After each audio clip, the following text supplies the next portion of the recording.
I thought that was actually Rosebud sitting there for a second. What up? Yeah, I just like came in, posed. I was like, oh, that's a wild way to start an interview. But that makes a lot more sense. That's just how I start all my Zoom meetings in full pose. Curl up on the couch. Yeah. Oh, me, I'm just hanging out. You guys, hold on. Wow, is this OnlyFans? What's going on here? I just broke my ring light. Oh God, this is why I don't have an OnlyFans. Honestly, you'd probably have one of the worst OnlyFans ever. First of all, hold on, hurtful and rude. Second, no. Well, let me rephrase. Like, devastatingly true. Yeah, devastatingly. Like you could have a great one. Yeah, you just wouldn't because you'd be like not into it, or you'd be like, all right, instead of like doing some sex stuff, I'm gonna like argue, I'm gonna make fun of Andy or some shit. You know what I mean? Right. I'd try to get creative with it, and they'd be like, "That's not what we're here just for." Show bitch. the goods, bitch. Yeah.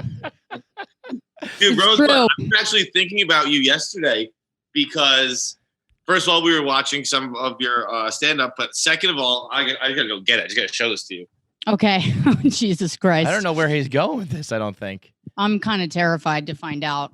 What do you think he's gonna come back with? A picture of a homeless woman. That's what I think. So I saw this and it made me think of you. Here's this woman in a moving blanket outside. I walked into our bathroom. Yeah.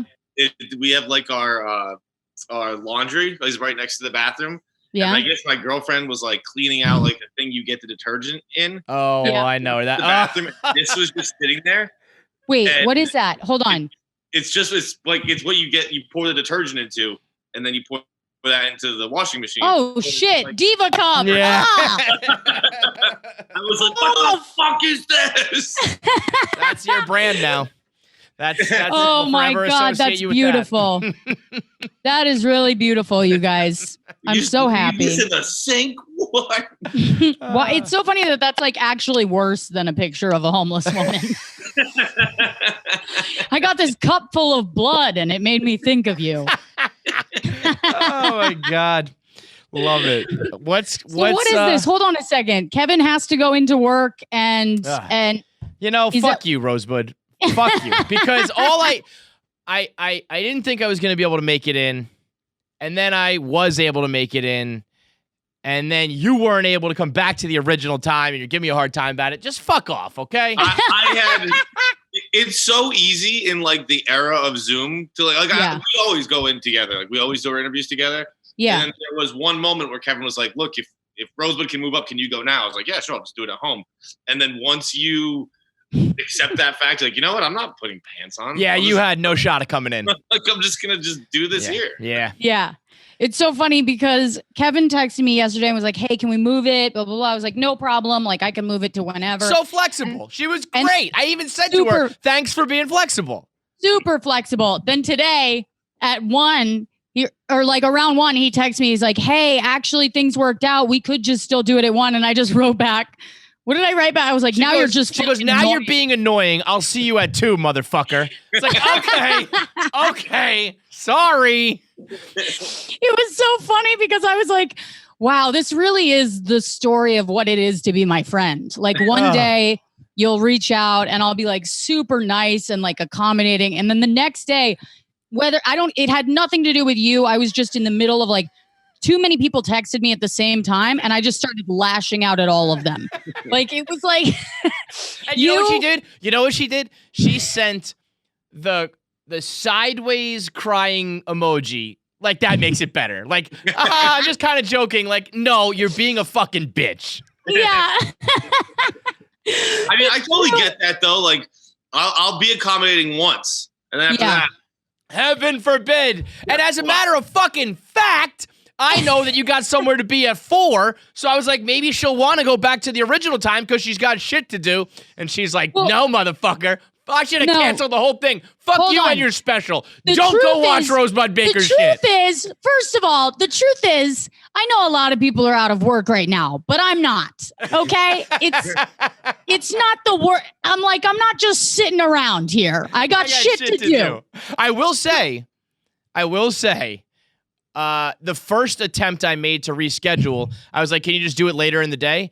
And you were like, no, I've got a meeting. And I wrote back to the guys. I was like, she can't. She's got something to do. Like, what the fuck is that about? Who the fuck has stuff to do these days? What is this bitch? I'm fucking working. Yeah. It's crazy. I mean, I know it's not like, it's not going to make me likable to say this, but like. Rosebud, let me stop you right there. You're never going to be likable, okay? Yeah. It's not, let me say this. It's not been that bad of a year for me. I love it. I've been thinking about that. I want to write like a book or a fucking expose or something, like all the people in the world who had a great 2020. Like I got married right before the pandemic. I got a promotion. My dreams came true, and I'm gonna look back and think 2020 was the best year ever. And those people are all like walking on eggshells, like I can't say anything or I'm a bad person. But fuck that, enjoy yourself. I know, it's so funny because I was listening to the Daily and it was like, we want to hear about your good news stories from 2020. And I was like, nobody's going to fucking call in to let you know about their good stories from 2020. Call in right now. Give me the number. You might as well mail someone a knife and give them your address because no one is going to want to listen to that. Could you imagine if someone was like, well, COVID wiped out my entire family, and I was unable to say goodbye to them at the hospital. And they just got whisked away one day, put on a ventilator, and then I saw their dead body at the morgue. And I lost my job. Hug a screen and to say goodbye to my mom. I'm so happy that you got your promotion, though. Yeah, we want to hear that story. Right. I'm like, I made a calendar this year. Pretty cool. Hey? Here's our calendar. We got a calendar, Rosebud. How about that? That's beautiful. All of our idiotic statements. So you can get that. That makes me happy. I like seeing people succeed. I do. Yeah, I feel good. I feel like this has been a big year. Probably like 2019 into 2020 for you. I feel like was when like things started to pop, right?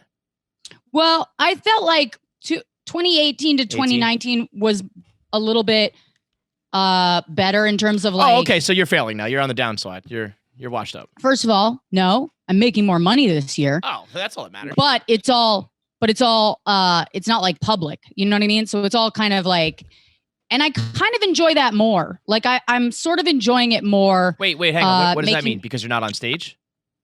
Yeah, just writing. Like I'm making more money writing. And I'm like, this is great because I don't have to put on makeup. I can stay in my pajamas. I can make check. Like I just, it's not bad. And I can just fucking write jokes and get paid for them. What are you writing for like TV shows and shit or what? Yeah. Do you does anybody write for other comics? Is that a thing? Will you write jokes for someone else to use on stage? Yeah, for sure. Really? I feel like that's like, I don't know. Why don't you just tell that joke on stage? Well, it's for people that, okay, so like if somebody gets a hosting gig at like the Oscars, right? Oh, okay. Got it. They're so big and they've got so many things going on that they're going to hire people to write jokes for them. I see. In their voice. But you wouldn't do it for like another comic. I would. But yeah. Like another comic, if I was getting paid, I would do it. So you would, would you rather get paid, if someone else was just like at like the New York City circuit of clubs telling your jokes, but you got paid for it, you'd be cool with that? I'd be cool with it because even if it was like my jokes, if I'm writing it for them, they're going to be jokes that I wouldn't tell.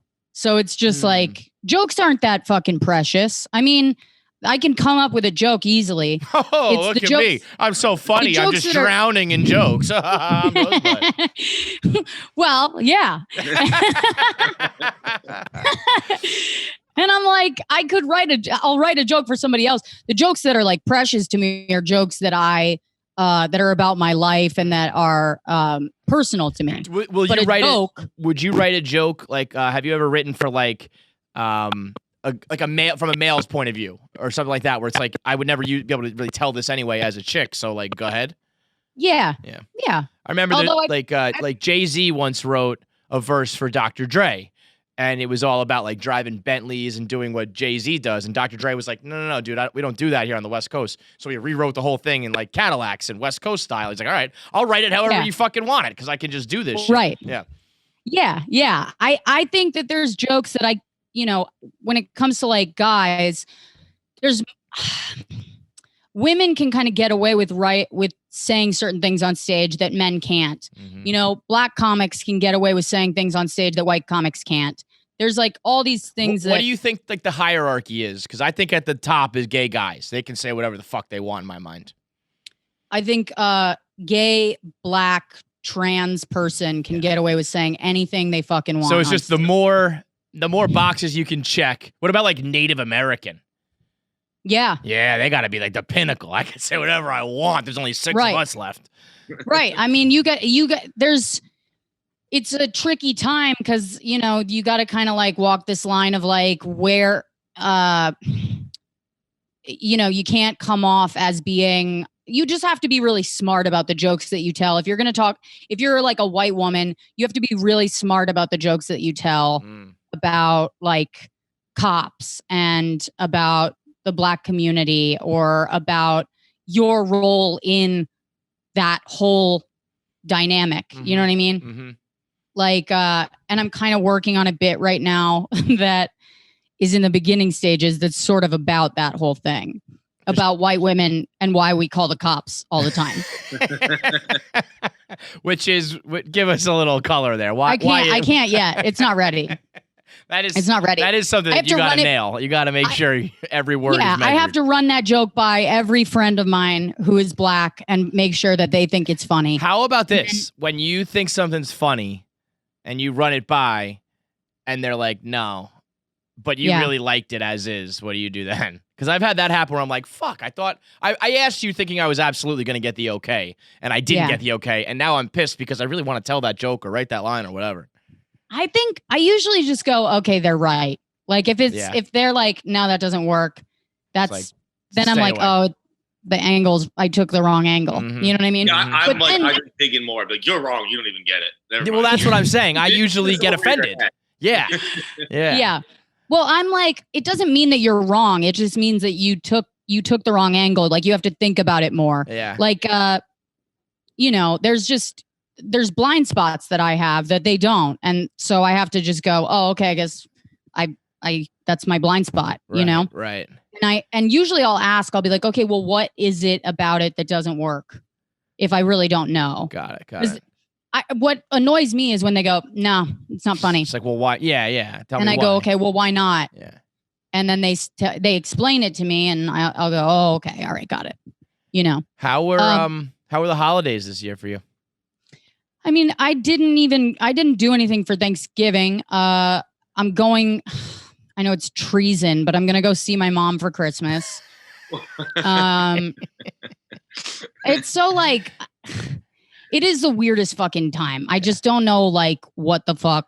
I feel like people are going to shit on me if I say I'm going to see my mom, but it's like, my mom's 60. She's in Maine. She's like alone. I want to see her. So I'm getting tested all fucking week. I'm going to Cleveland this weekend to do Hilarities in Cleveland. And that I'm getting tested before I leave. Going to fucking quarantine while I'm there. And then come back and test twice before I go home. And it's like... Fun stuff. Yeah. Boy, you must really love your mom. That sounds like a lot. I feel like, sorry, Mom. You're on your own. I do. I feel like... Normally, I'm like, I won't go home for Christmas because I just feel like it's unhealthy to go home for Christmas regardless of if there's a pandemic or not. Like, I don't support family relationships. What? Speaking mentally or physically healthy? Mentally. I think mentally and spiritually, it's wrong to visit your family. I actually, for the first time this year, I am going home as well for Christmas. But this is the first time ever this year that I didn't go home for Thanksgiving. And pretty good. Pretty good. Like, pretty enjoyable. Pretty nice. You know what the key is? The key is to have somewhere to go and family to see if you were so inclined, but say no. Because when you don't have it, that's when you get like the holidays blues where you're like, oh my God, like I'm alone in this world and I'm going to die and blah, blah, blah. But it's like, well, I could go see a whole host of people who love me, but I can't because of like the pandemic. So then you just kick back and do whatever the fuck you want. Right. That's the good. I mean, that was really the beautiful thing about getting married in the middle of all this was just like, oh yeah, I can't invite my extended family for their own good. Mm-hmm. It's for them. I'm protecting them. Yes. You're so selfless, Rosebud. Yes. Yeah. I mean, I'm a hero. That is so good. I mean, I remember praying for RSVP no's when I was getting married. Like we would literally open up like, so-and-so said no. Yeah, save a few dollars. So to be able to just be like, boom, entire swaths of people gone. Oh my God. I would rush my wedding. I almost want to propose right now to some random person, plan a wedding and not invite people. The rush that you got to get from that. Oh, fuck. It's amazing. And then you fucking put together a website with pictures so that you've included people and you go, oh, and here's our registry in case. Buy me shit. Yeah. You're not going to make it, but buy me a mixer, you know? Yeah, but I feel like the best part of this year was just like how it's caused this like forced reflection for so many people, you know? Mm-hmm. Like you're alone with your thoughts and you have to, everyone that I know has had to face something about their life that wasn't working and like have to change it. You know what I mean? Like there's entire friendships that I had that this year I just went ew to. Nope. Like off the list. Done. Like no, it wasn't in a, you know, like cutting them off or like, it wasn't like that. It was just like, oh, okay, I'm going to let this die. It's like a plant that you just don't water, you know? Yes. It's like, I'm just going to let this wither slowly and die. Yeah. Yes. And the beautiful thing about it is that nobody has like called me and been like, hey, I miss you, which is, I think the beautiful part. Well, yeah, it's further, it just confirms that it wasn't working in the first. Like, I'm like, okay, this was mutual. See, I almost feel like my ego would come into play, and I'd be like, "Huh, that motherfucker doesn't even miss me, huh? All right, let's see how it is. Like, what you don't miss this? You don't want this in your life? You don't want all this? I think we lost Feidelberg. Oh, there he is. He's back. You back, Fights? Yeah. Well, I'm gonna cut him out of my world next. Leave that behind. You know, see you later. Fights just listened to that and decided this was the moment, I guess. Yeah. So you got new shit coming out or what? What's cooking up for the rest of the month? Yeah. So I've got a Comedy Central digital set coming out December 23rd. Okay. And that'll be on CC Stand-Up's Instagram. We did a COVID show, like a COVID-friendly show. Well, not COVID friendly sounds bizarre. Yeah, it's like me and COVID. We it was a super spreader event. We all coughed on each other and yeah, we were COVID friendly, meaning we were just gathered in a small space. Where did you do it? Like, what was the setting? It was actually in an outdoor area in Brooklyn, and we there was like 7 of us on the show. Andy's set came out today. He was on it too. And it was basically just like all the material that we've gotten since this whole thing started. Mm-hmm. You know what I mean? Mm-hmm. Just basically like, what are the new jokes you have?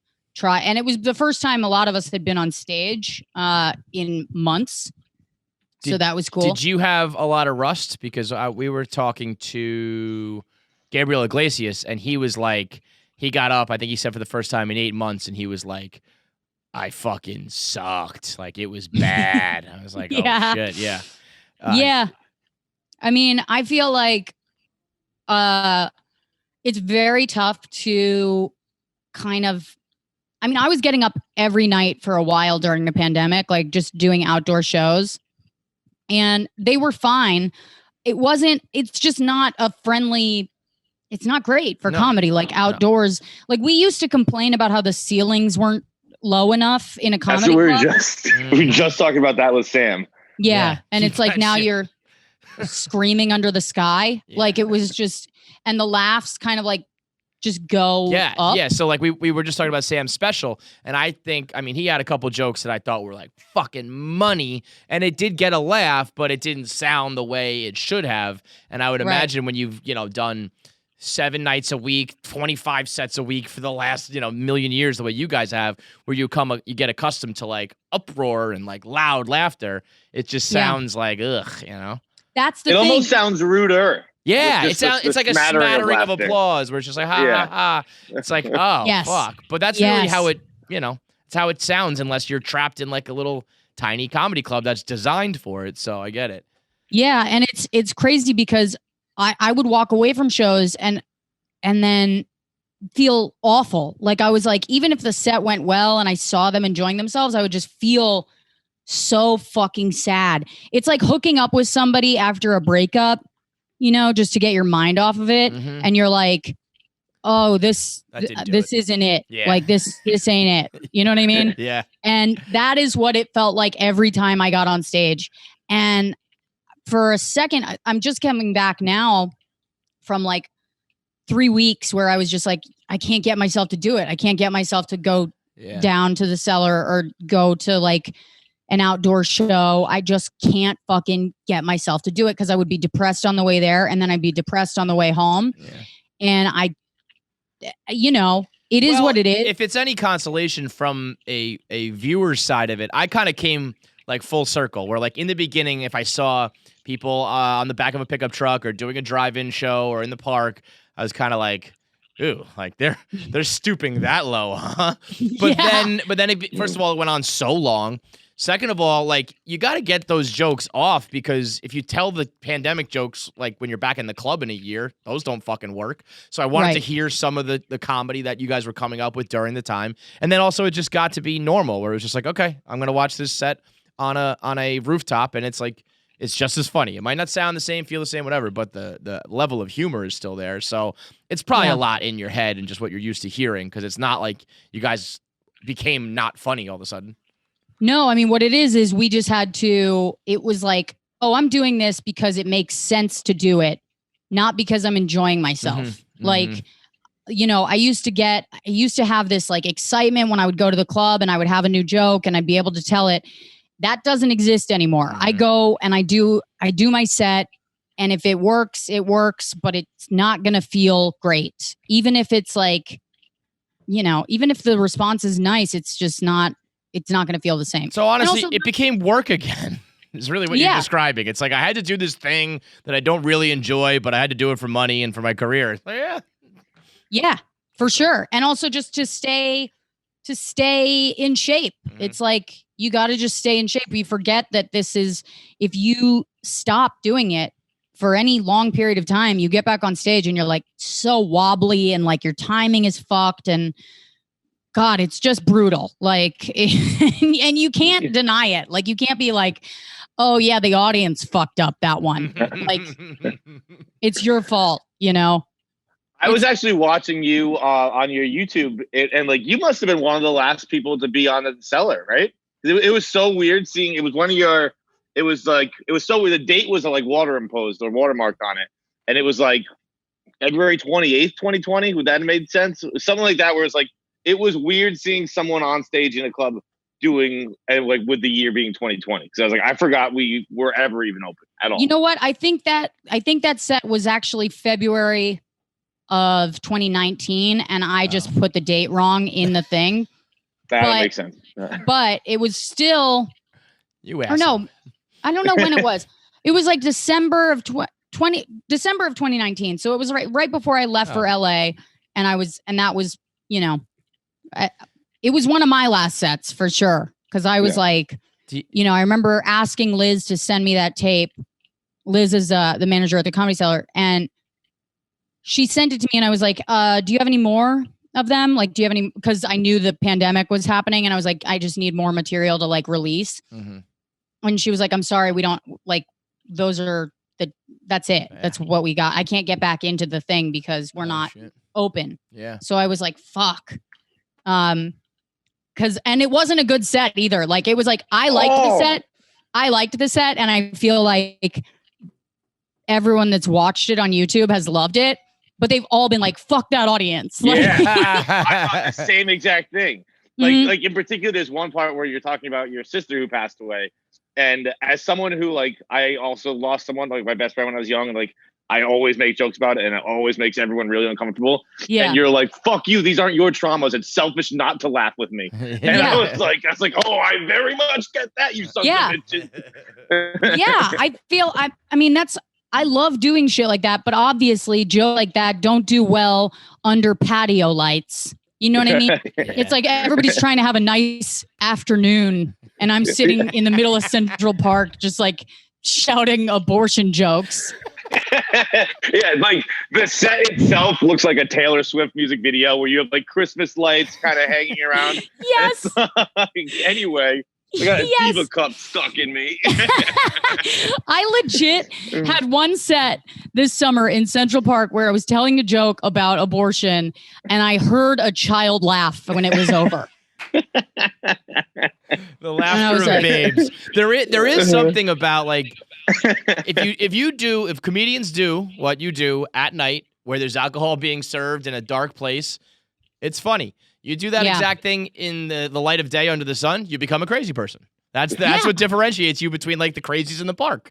Yeah, no, I mean, truly, there was no mic. There was a period of time where there were no You're just mics yelling. available.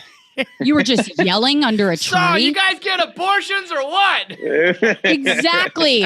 And I'm like, sorry, I'm trying to quit vaping. So if people are watching this and I'm like moving my mouth around, I'm not on cocaine. It's just these fucking nicotine lozenges. I'll tell you what, Robert Downey Jr. had the same excuse on Letterman the other night. Yeah, he That new did. Letterman He did. thing. He's just chomping away at his Suspicious. gum. Yeah. Suspicious on both of you. Yeah. I'm like, well, leave it to two addicts to be like, everyone's going to think that I relapsed. What a great little ploy that is. Just walk around with your lozenges. Not on coke, I swear. Yeah. Not. I'm just- Fine. Yeah. Oh wait, how are the street toughs hanging out on your stoop? The stoop kids. Oh, the teens? Yeah, the teens. I haven't seen the teens lately. Did they finally scatter? Maybe they're dead. Maybe they caught it and died. I'm kind of hoping that they did. No, I have no idea where they are. I hope that their parents fucking grounded them. But they haven't been around. And now what we've got is this guy named Bob or something who's homeless. He's a homeless vet that Andy has befriended. And I'm pretty sure that he shit in our flower by the tree in our flower pot. Dude, Well, There what would you prefer that or just like the fucking ground? You know, I mean, yeah, I understand. It was Fertilizer. like I can see how he did it that way. You know, he looks like he's sitting on the edge of the little fences Yeah. where they say like curb your dog. He probably just sat on one of those, pulled the back of his pants down, and let it go. where but would you my shit dogs, if you were homeless? That's a really good question. I feel like I've seen them multiple times in my life, probably like 3 total. I've seen them in between parked cars. Yes, Which they seems always pick that. What is that about? Maybe you I could, don't like, know because I'm got, like, a- that's a hood very to lean on. obvious. Yeah, I don't know. It's like, oh, they're shitting between cars. That's what the homeless do, and it doesn't seem like it would be the best of choices. I don't know. Well, you know what I The- think? You know what it tells me is that when maybe given what they have to eat, maybe every shit is an emergency. Right? Like Do you I know just what I gotta mean? go right now. Yeah. Yeah. I feel The- like if you are shitting between cars, it was an emergency. And I've watched a guy shit between cars. I was sitting inside of New York Comedy Club and he was shitting between cars. We were all watching him in the window. We were all just like, huh. And then he just grabbed newspaper out of the air. Like it was blowing by and he fucking caught the newspaper and just wiped his ass. That's actually pretty impressive to me. Yeah, that's Snatching it out of the air, like all in one motion. That guy's a It was- professional. I mean, I was like, this is artistic, Yeah. actually. Dude, This there is- was one time I had myself a Bob back when I lived in Boston still, and I was leaving I was going to work one day, and like, we Yeah. only had one door in the building, so I had to go out that door, and it was like had an entryway that he'd gotten in the entryway, but he couldn't get into the building itself.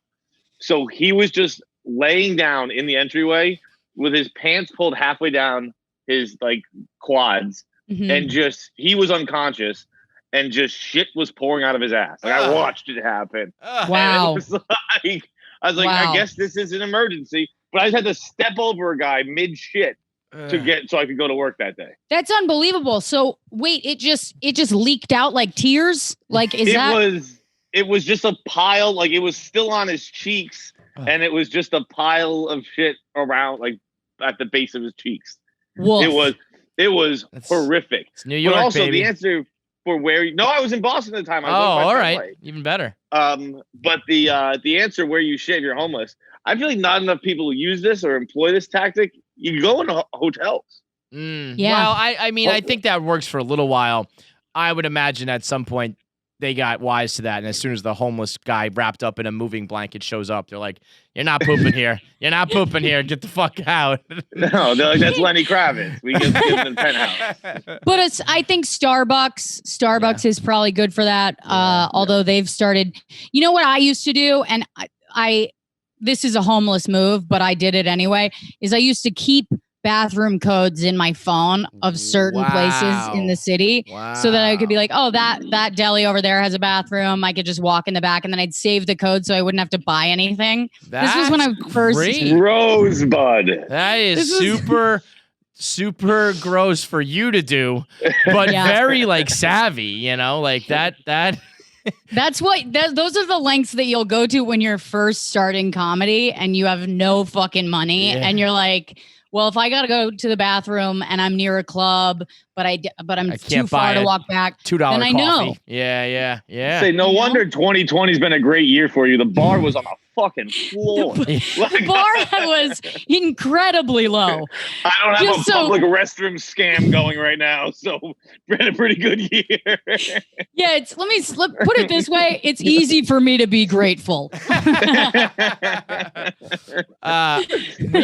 we speaking of just like discussing deplorable things in New York, I'm gonna hold this up to the screen. I hope you can kind of get a gist for it. This our coworker was on. He went to the bodega, walking back to his apartment, and I've been in New York forever. I feel like I've seen it all when it comes to the homeless and the rats and just the everything. This is a rat who has been, like hung, like lynched with like a cord hanging from some scaffolding.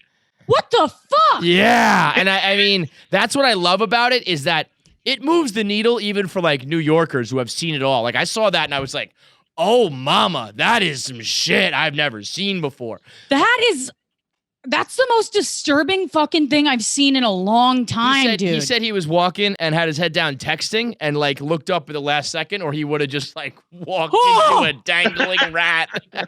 Oh my god! Imagine you're walking by and just and it just like the rat hits your face. I would shave my face off. Oh, I would chop my head right off. I would chop my head right off. Dude, I one time was walking on the Upper West Side and I was wearing flip-flops. I haven't worn sandals or flip-flops since in the city. I was just walking by a Tasty Delight and I'll never fucking forget it. I felt something on my foot. I looked down, a rat was walking over my bare foot and I screamed and looked around at everyone and I was like, nobody's going to do anything. Nobody. But that is like, if I'd seen that would, I'd move. I mean, that's enough. Could you imagine if you are like a 22-year-old girl and you move to the city and you think it's going to be Sex in the City, martinis and high heels, and you bought some shitty apartment in a shitty neighborhood and the first thing you see is a lynched rat. Honestly, that is actually, I hope a lot of 20-year-olds saw that. Like 20-year-old musical theater majors. I hope they saw that. Like this is your choice. That's the origin story of a Marvel super villain. Mm-hmm. Like that's just something someone so twisted would do. Yeah. That and Bailey, another kid who works with us, actually replied and he said, "Oh, that might be like where I live in Brooklyn because what they do, his neighbors do, is they catch rats in cages and then electrocute them." What the fuck? fuck? You gotta be like you should literally call the police on those people. Yeah, You're because that is the making animal. That's the making of a supervillain. You got to stop them now. That's what serial killers do. They microwave cats and they kill things, and then eventually they got the thirst for human blood. So when there's another serial killer on the loose, it's the fucking NYPD's fault for not getting the rat killers. No shit. No shit. I totally agree. Like whoever fucking did that, I want the cops to find them. Yeah. Like they should investigate that. They should be like dusting for fingerprints and shit. Yeah, that is a person who will kill people. Yeah. Like abso-fucking-lutely. Did you that see is terrifying. Don't Fuck with Cats? The guy who like killed the fucking hamsters. But that's that's the same shit. He took this time to. Could you imagine? I'm going to assume he killed the rat too. And then you sit there and you just like get out a cord or a piece of yarn and you're just like tying a little bow or a little fucking knot around the neck and you throw it up over the top. I mean, if he did it, I hope he did it right. At least you still got to do the noose. If you're tying it in a bow, that's almost a little too whimsical for a murdered rat. Tie it like a fucking Boy Scout. That's the part that makes it fucking creepy. That's the part that makes it serial killer worthy. Is like if he ties a bow around it, that means he thinks it's a gift. Mm-hmm. Yeah, nice little presentation. Ugh. I can't deal with people that fucking hurt animals. I can't fucking deal with them. Yeah, I'd rather you kill a person, you know? I'm like, obviously it's because it's symbolic of what they could do to people, but like a fucking helpless God damn it. I hate those people so much. And also like rats are I have a problem with rats. Mm-hmm. And I still have a problem with the person killing a rat in this manner. Like I think rats should be wiped off the face of the earth. And still I'm like, well, this is over the line. But let's do it humane. Right. You know, let's let's get, you know what is pretty crazy? Old school like mouse traps that just like whap and just like break a fucking mouse's neck, just flap. Like that's some dark shit too. But let's go with that. I don't need you fucking tying anybody up and hanging them over scaffolding. I remember hearing this story of somebody that used one of those glue traps for mice, but like didn't realize that the glue doesn't kill them, and that then you have to kill the mouse. This guy caught like mouse the size of fucking dogs, and they're screaming and like. I got Rosebud. I lived in a basement. Actually, this is the same apartment that the guy shit in. And makes sense. And I came home one night, and I lived below ground, so it was pitch black. Yeah. I came home one night, and like there weren't windows. It was a very depressing time in my life, and it was like I just walked into my apartment, so there are no lights on, there are no windows. It's just pitch black until I get to somewhere where a light could be on. Yeah. And I hear the loudest squeals and screams. And I had forgotten I put the glue trap out. So I was just like, what the fuck is this cacophony of noise? That, like, it is just like piercing my eardrums. And I turn the lights on. I see this fucking glue trap in the middle of my bed, middle of my kitchen. There's like 7 of them on there. And they're all eating each other's legs so they can get out of the glue. What the fuck? Yeah, I mean, imagine your leg is they're caught, like so they can run away. Gnawing off their own legs. And then so I get a snow shovel, and there was I had a glass sliding door that opened up into an alley. And I got a snow shovel and just kind of like a lacrosse stick, just threw them as far as I could. Landed in the middle of the road. Yeah, they landed in the middle of the road and got like run over shortly thereafter and like remained pressed into that pavement until I moved out. Oh my fucking God. Fights, that's fucked up. I know. Never again. Wait. And then I stopped even trying to kill them. I could hear them in my cabinets, and I would just turn my TV up. I'm not going through that again. That's so fucked up. Can I tell you guys a story that I forgot? I was like, I'm dying to tell this story on like a bigger podcast because it's not funny, but it's fucking interesting. Let's go. Okay. So a couple weeks ago, this is basically, all right, well, whatever. A couple weeks ago, I get a call from my agent. He's like, hey, do you want to do a corporate tonight? And I was like, yeah, how much does it pay? He was like, it's, $75 million. $7,500 or whatever. And I was like, yeah, for sure. I'll do it. They put me in a car that night. It was out in Connecticut. And so I go out there. and it's for the CEO. And the CEO is on the lawn of this Connecticut house. And I go down in the back and he's wrestling celebrities. Like, this is how billionaires are dealing with the pandemic. Just so you know. Would this be someone we would know if you said the name, or is it just like a no-name businessman who's like got $1 zillion? He's very well. You'll. It was Jeff Bezos. Let me finish the story and you'll find out. Okay. Okay. So it's this fucking billionaire like CEO. He's wrestling celebrities on his lawn. David Arquette is there.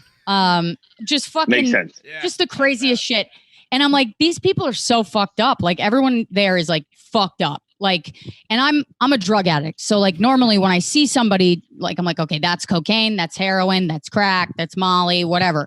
I can pinpoint what everyone's on. Mm-hmm. This was like, I don't know what anyone is on right now. Like, I can't pinpoint what drugs are like in these people's systems. And it was bizarre because I was like doing my set. I did 45 minutes and I was supposed to do an hour, but at 45 minutes, I was like, well, no one is like, everyone's out of their mind. Yeah. You know, I was like, they think it's been 3 days. Like, I could just, so, and everyone like the guy, the CEO was like grabbing things from like next to the stage and like putting them in people's laps and being like, keep that there, don't leave it. Like, and then like rearranging shit as I was on stage. And I was like, and everyone was acting like it wasn't happening.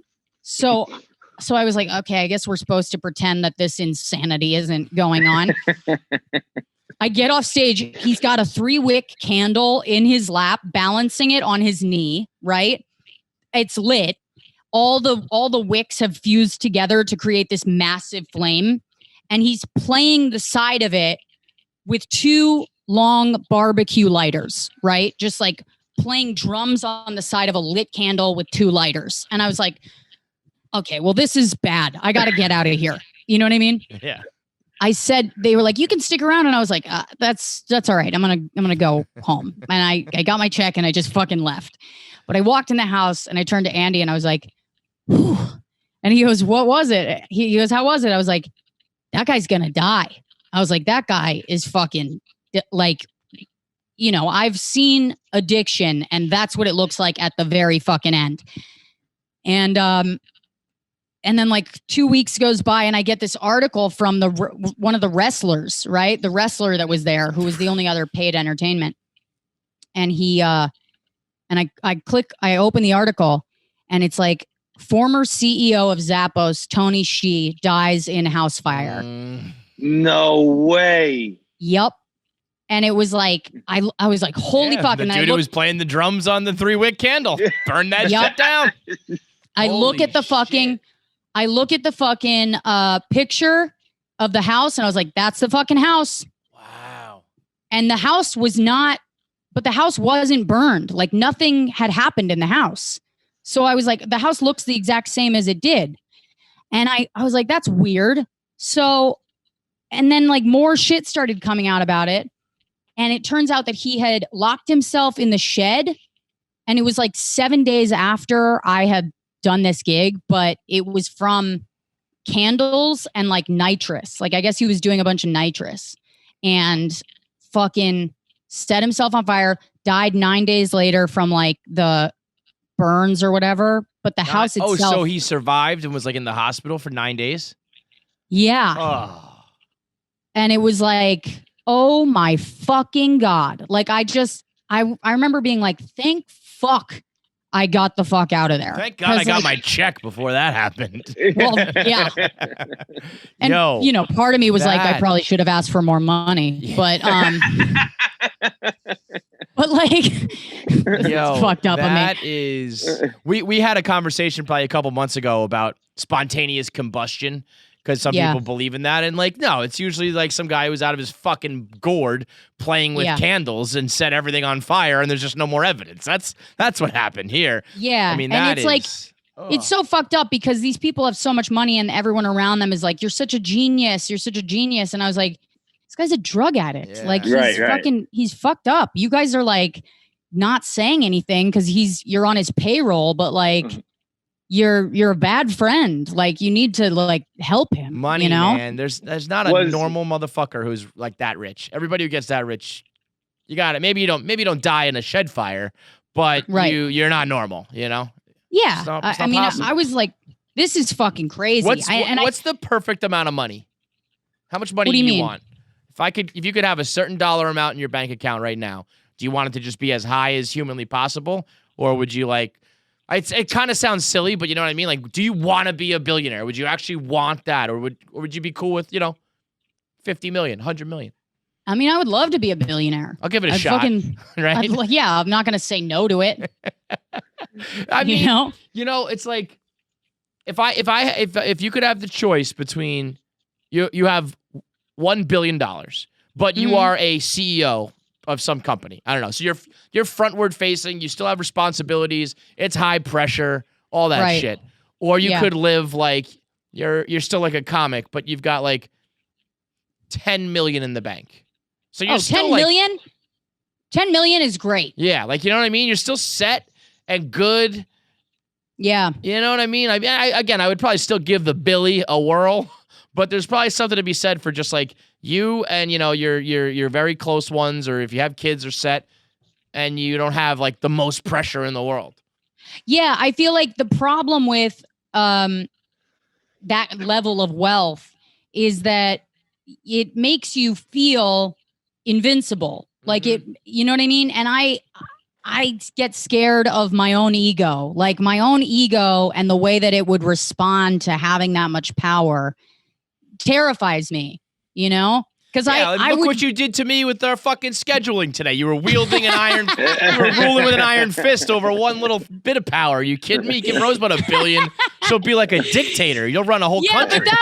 But that was also just because I like giving you shit. Yeah, you know what I mean. I know. There's like a part of me that really enjoys just giving people shit. Yeah. Well, I know. Think about that. So now you can give everybody shit if you're a billionaire. There's not like.